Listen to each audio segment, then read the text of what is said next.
Hello friends, welcome back to ഗയാമി lush time. നമ്മളിന്ന് നല്ല പച്ച പറങ്ങാണ്ടി കൊണ്ട് ഒരു അടിപൊളി തീയലാണ് ഉണ്ടാക്കുന്നത്. നമ്മളുടെ നൊസ്റ്റാൾജിയ ഉണർത്തും പഴയ ഓർമ്മകളിലേക്ക് നിങ്ങളെ കൂട്ടിക്കൊണ്ടു പോവുകയാണ്. അപ്പോൾ ഈ പച്ച പറങ്ങാണ്ടി നമുക്ക് കിട്ടിയിട്ട് കുറച്ച് ദിവസമായി കേട്ടോ. ഞാൻ ഫ്രിഡ്ജിലെടുത്ത് വെച്ചിരിക്കുകയായിരുന്നു, അതുകൊണ്ടാണ് ഈ ഒരു കളർ കേട്ടോ. ഇതേപോലെ കയ്യിൽ ഗ്ലൗസ് ഇട്ടിട്ട് എടുക്കുന്നതായിരിക്കും നല്ലത്, കാര്യം ഇതിൽ നല്ല കറയുണ്ട്. ഇതേപോലെ ഒരു പഴയ ഒരു തുണിയിലോ വല്ലതും വെച്ച് കഴിഞ്ഞാൽ അതിൽ കറ എന്തെങ്കിലും ഉണ്ടെങ്കിൽ അങ്ങ് പൊയ്ക്കോളും. ഗ്ലൗസ് ഇല്ലെങ്കിൽ കയ്യിൽ എണ്ണ വല്ലതും തടവിയതിന് ശേഷം തേച്ചതിന് ശേഷം എടുക്കുക, അല്ലെങ്കിൽ കൈ നല്ലതായിട്ട് പൊള്ളുവാൻ സാധ്യതയുണ്ട്. കുറച്ച് പ്രയാസമാണ് ഇത് ഉണ്ടാക്കണമെങ്കിലും ടേസ്റ്റിൻ്റെ കാര്യത്തിലൊരു രക്ഷയില്ല കേട്ടോ. അപ്പോൾ ഞാൻ ഇതേപോലെ എല്ലാം പറക്കിയെടുത്തിട്ടുണ്ട്. ഇത് ഏകദേശം ഒരു 10-30 എണ്ണം കാണും. അതിലേക്ക് നമ്മൾ വെള്ളം ഒഴിച്ച് നന്നായിട്ടൊന്ന് കഴുകി എടുത്ത് മാറ്റി വയ്ക്കുക. ഇനി വലിയൊരു കടായി എടുക്കുക. അതിലേക്ക് ഞാനിപ്പോൾ ഒരു മുറി തേങ്ങ എടുത്തിട്ടുണ്ട് കേട്ടോ. അത്യാവശ്യം വലുപ്പമുള്ള തേങ്ങയാണ്. അത് നമുക്ക് ഇതേപോലെ നന്നായിട്ട് വറുത്തെടുക്കാം. അപ്പോൾ ഈ തേങ്ങ നമ്മൾ സാധാരണ തീയലിൽ വറുക്കുന്നത് പോലെ അതിൻ്റെ കളറൊക്കെ ഒന്ന് ചേഞ്ച് ആവുന്നത് വരെ നമ്മൾ തീ അഡ്ജസ്റ്റ് ചെയ്ത് കൊടുത്തുകൊണ്ടിരിക്കുക കേട്ടോ. ഇപ്പോൾ ഇതിൻ്റെ കളറൊക്കെ ഒരു ചെറിയൊരു ഗോൾഡൻ ബ്രൗൺ നിറമായിട്ടുണ്ട്. കുറച്ചുകൂടെ ചുമക്കട്ടെ. ഇപ്പോൾ കളറൊക്കെ നന്നായിട്ട് മാറിയിട്ടുണ്ട്. ഈ ഒരു സമയം നമുക്ക് 1 ടേബിൾ സ്പൂൺ മല്ലിപ്പൊടി ഇട്ട് കൊടുക്കാം. അതേ അളവിൽ തന്നെ 1 ടേബിൾ സ്പൂൺ മുളക് പൊടിയും കൂടെ ചേർത്തിട്ട് ഒരു മീഡിയം ഫ്ലെയിമിൽ നമുക്ക് ഇതേപോലെ നന്നായിട്ട് ഇളക്കി കൊടുക്കുക. അപ്പോൾ പൊടികളൊക്കെ ഇട്ട് കൊടുക്കുമ്പോൾ നമ്മളെപ്പോഴും തീ കുറച്ച് വയ്ക്കാൻ ശ്രദ്ധിക്കുക. ഇപ്പോൾ ഇത് നന്നായിട്ട് ആയിട്ടുണ്ട് കേട്ടോ. നമുക്കിനി ഇത് ഗ്യാസ് ഓഫ് ചെയ്യാം. ഗ്യാസ് ഓഫ് ചെയ്താലും കുറേ നേരം നമുക്ക് ഇതേപോലെ ഇളക്കി കൊടുക്കണം. ആ ഒരു പാനിന് ചൂടുണ്ടാവും. ഇനി ഇത് തണുത്ത് ആറിയതിന് ശേഷം നമുക്ക് മിക്സിയുടെ ജാറിൽ നന്നായിട്ട് അരച്ചെടുക്കണം. അപ്പോൾ ഈ തീയലിനൊക്കെ നമ്മൾ അരച്ചെടുക്കുമ്പോൾ ഒട്ടും വെള്ളം ചേർക്കാൻ പാടില്ല. വെള്ളം ചേർത്ത് കഴിഞ്ഞാൽ ആ തീയലിൻ്റെ ആ കളറ് തന്നെ മാറിപ്പോകും. അതുകൊണ്ട് എപ്പോഴും നമ്മൾ തീയലിന് ഇതേപോലെ അരയ്ക്കുമ്പോൾ ഒട്ടും വെള്ളം ചേർക്കാതെ ചൂടാറിയതിന് ശേഷം അരയ്ക്കാൻ പ്രത്യേകം ശ്രദ്ധിക്കുക കേട്ടോ. അപ്പോൾ ഇത് നന്നായിട്ട് എൻ്റെ ആ ഒരു തവയുടെ ചൂടൊക്കെ മാറിയിട്ടുണ്ട്. ഇനി മിക്സിയുടെ ചെറിയ ജാർ എടുക്കുക. അതിലേക്ക് ഒരു 1/2 ടീസ്പൂൺ പെരിഞ്ജീരകം, ഇതേപോലെ പട്ട ഒരു ചെറിയ കഷ്ണം, 2 ഗ്രാമ്പു, 1 ഏലക്കയും കൂടെ ഇട്ട് കൊടുക്കുക. അതിലേക്ക് നമുക്ക് ഈ തണുത്ത തേങ്ങ നമ്മൾ വറുത്ത് വെച്ചത് ഇതിലേക്ക് ചൂടാറിയതിന് ശേഷം ചേർത്ത് കൊടുത്തിട്ട് നന്നായിട്ട് അരച്ചെടുക്കുക.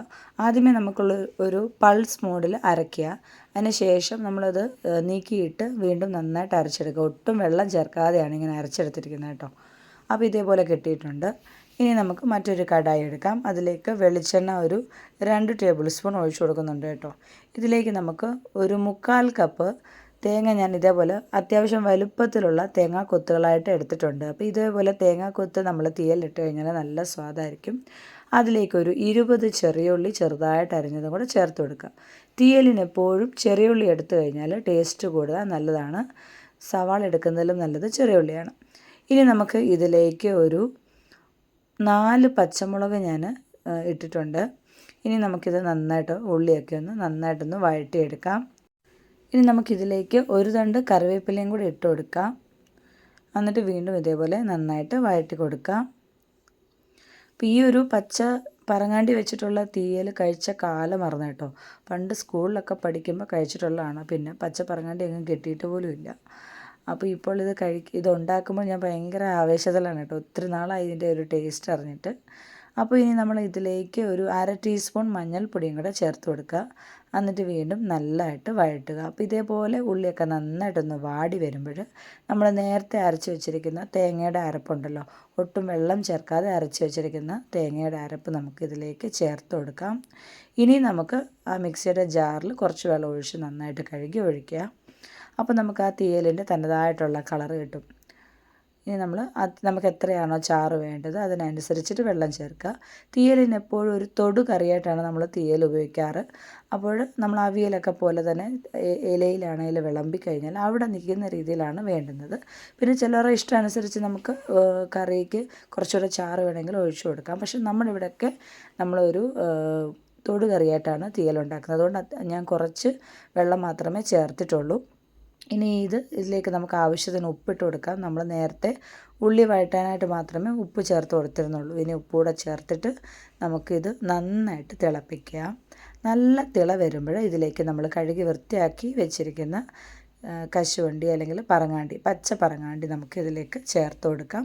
എന്നിട്ട് ഇത് നന്നായിട്ടൊന്ന് മിക്സ് ചെയ്യുക, എല്ലാം അതിൽ മസാലകളൊക്കെ പിടിക്കാനായിട്ട്. എന്നിട്ട് നമുക്കിതൊന്ന് അടച്ച് വെച്ചിട്ട് ഒരു 10 മിനിറ്റ് ഒന്ന് വേവിക്കുക. ഇപ്പോഴും 10 മിനിറ്റ് കഴിഞ്ഞിട്ടുണ്ട്, കണ്ടോ എണ്ണയൊക്കെ നന്നായിട്ട് തെളിഞ്ഞ് വന്നിട്ടുണ്ട്. ഇതാണ് ഇതിൻ്റെ പാകം കേട്ടോ. അപ്പോൾ എണ്ണയൊക്കെ സൈഡിൽ നിന്ന് ഇങ്ങനെ നന്നായിട്ട് തെളിഞ്ഞ് വരുമ്പോഴാണ് ഈ തീയൽ നല്ല റെഡി ആയിട്ടുള്ളത്. ഇനി നമ്മൾ ഇതിലേക്ക് ഒരു ചെറിയ കഷ്ണം പുളി മാത്രമേ ഞാൻ ഇട്ടിട്ടുള്ളൂ കേട്ടോ. പുളിയിലേക്ക് കുറച്ച് വെള്ളം, ഒരു 2 ടേബിൾ സ്പൂൺ വെള്ളം ചേർത്ത് അതിൻ്റെ പുളിവെള്ളം കൂടെ നമ്മളിതിലേക്ക് ചേർത്ത് കൊടുക്കാം. ഇതിലേക്ക് ഞാൻ ഉലുവാപ്പൊടി ഒന്നും ചേർക്കാറില്ല. നമ്മൾ സാധാരണ തീയലിനകത്ത് ഉലുവാപ്പൊടിയൊക്കെ ചേർക്കാറുണ്ട്, പക്ഷേ ഈ ഒരു പച്ച പറങ്ങാണ്ടി തീയലിനകത്ത് നമ്മൾ ഉലുവാപ്പൊടിയൊന്നും ചേർക്കാറില്ല. ചേർത്താൽ കുഴപ്പമില്ല കേട്ടോ. ഇനി ഇതിലേക്ക് ഉപ്പ് എനിക്ക് കുറച്ച് കുറവായിട്ട് തോന്നിയുകൊണ്ട് ഒരു 1/4 ടീസ്പൂൺ ഉപ്പ് കൂടെ ചേർത്തിട്ടുണ്ട്.